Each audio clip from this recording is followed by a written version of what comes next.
আমার একজন ভাই ছিলেন যিনি ইউএস বাংলাতে জব করতেন। তার নাম হচ্ছে জাহিদ আলম। তো আমি কল দিয়ে বললাম যে ভাইয়া আমি তো প্রোগ্রাম আছে আমার, আমি জাস্ট ঢাকায় যাব আবার ব্যাক করব এবং আমার প্রোগ্রামটা ধরতে হবে, রাজশাহীতে আমার প্রোগ্রাম আছে।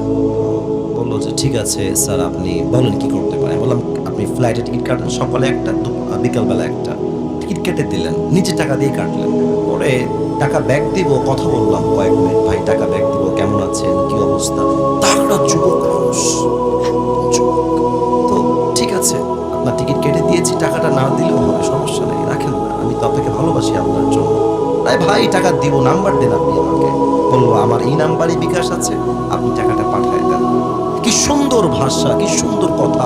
এয়ারপোর্টে গেলে ভিআইপি জায়গাতে বসাবে, আমাকে একদম প্লেন পর্যন্ত উঠায় দিয়ে আসে, যতবার যাই সালাম, গেলেই ticket confirm, boarding pass confirm, সব ওকে। ফেসবুকে জাস্ট ঢুকেছি, নর্মালি ফেসবুকে জাস্ট ঢুকেছি, দেখছি জাহিদ ভাইয়ের ছবি দেওয়া, আর উপরে লেখা আছে ইন্না লিল্লাহি ওয়া ইন্না ইলাইহি রাজিউন। ছবিটা দেখে আমার কলিজায় আঘাত লাগে। কয়েকদিন আগে কথা, 3-4 দিন 5-10 দিন হবে, মানুষটা কেমনে দুনিয়া থেকে বিদায় নিল, কেমনে সম্ভব। পরে পোস্ট পড়লাম, দেখলাম তানোরের যে রাস্তা আছে, বাইক নিয়ে আসছিল, একটা ট্রলি এসে বা কোনো একটা গাড়ি এসে মেরে দিয়েছে। বাইক থেকে পড়ে একটা চোটে, একটা আঘাতে জায়গায় শেষ হয়ে গেছে। এটাই দুনিয়া, একটা মুহূর্তের কোনো গ্যারান্টি নাই। আমি দোয়া করি আল্লাহ তাআলা আমার জাহিদ ভাইকে জান্নাতুল ফেরদাউসের উচ্চ মাকাম নসিব করে দিন, পড়ে সবাই আমিন। অতএব মাথায় রাখবেন, লাশ যখন দুনিয়ায় পড়ে থাকবে, আপনার নামে মসজিদের মাইকে এলান হয়ে যাবে। যখন লাশ আপনার কবরে রাখা হবে, এটা প্রশ্ন করবো সবাইকে, উত্তর 95% পিপল রং দিবেন, ভুল দিবেন। তাই একটু ভেবে না, একটু ভেবে উত্তর দেন। বলেন তো কবরের প্রশ্ন হবে মোট কয়টা? না 3টা না 4টা। মাশাআল্লাহ, অ্যাপ্রিশিয়েটেড, অ্যামেজিংলি অ্যাপ্রিশিয়েটেড, খুব ভালো বলেছো। মোট প্রশ্ন হবে 4টা। আমি বলবো, আমি কাউকে বাধাতে আসি নাই, অসম্মান করতে আসি নাই। বলেন সবাই, নগর ভাড়া কবরের মোট প্রশ্ন হবে কয়টা? 1। আমি প্রশ্ন করব, আপনারা আমাকে উত্তর দেবেন। প্রথম প্রশ্ন, মার রব্বু, তোমার রবকে? মাশাআল্লাহ, আরেকবার আওয়াজ দিয়ে বলেন সবাই, আমাদের রব একজন, তিনি কে? আল্লাহ আমার রব, এই রবই আমার সব, দমে দমে তনু মনে তারি অনুভব। তোমার দুনিয়াতে আমি যেদিকে তাকাই, অথই নিয়ামতে ডুবে আছি সবাই।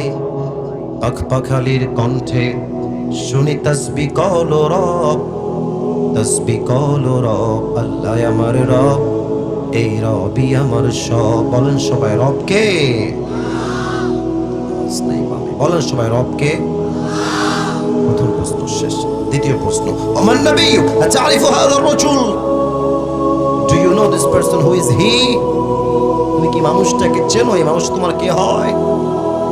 সবাই উত্তর দিতে পারবে না। না, সবাই পারবে না, অসম্ভব, সবাই পারবে না। আচ্ছা, এটা হবে এবার, এটা আমার মুখে কি? আপনারা সবাই বলবেন, যারা দেখছেন না, বলেন এটা আমার মুখে কি? জাস্ট দেখানোর জন্য মাইকটা বানাইছি। আচ্ছা, আমাকে মন থেকেই বলবেন। আপনারা আমাকে ভুয়া বলার কোনো প্রয়োজন নেই, মন থেকে যা আসবে তাই। দাড়ি থেকে আমাকে আনস্মার্ট লাগছে না স্মার্ট লাগছে?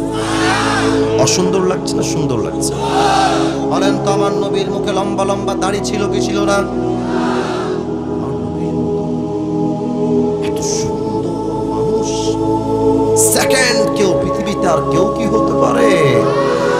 যাদের চেয়ে সুন্দর তুমি, নবী আমার কামলিহি ওয়ালা, দো জাহানের বাদশা তুমি, প্যারা নবী সাল্লে আলা।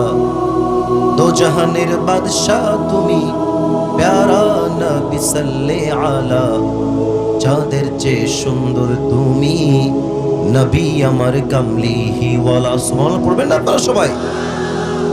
আমার নবী যদি দাঁড়িয়ে রেখে সুন্দর হতে পারে, আমরা কি সুন্দর হতে চাই না? আমি জানি তোমার দাড়ি নাই, তুমি লজ্জা পাচ্ছ, লজ্জা নাই, বলো আমরা সবাই সুন্দর হতে চাই না? আমরা সবাই বীর বাহাদুর হতে চাই না? নিয়ত করেন যে আজ থেকে আমরা সবাই মিলে চাপ দাড়ি রেখে বলেন সবাই ইনশাআল্লাহ। 3 নাম্বার প্রশ্ন, ওয়ামা দ্বীন,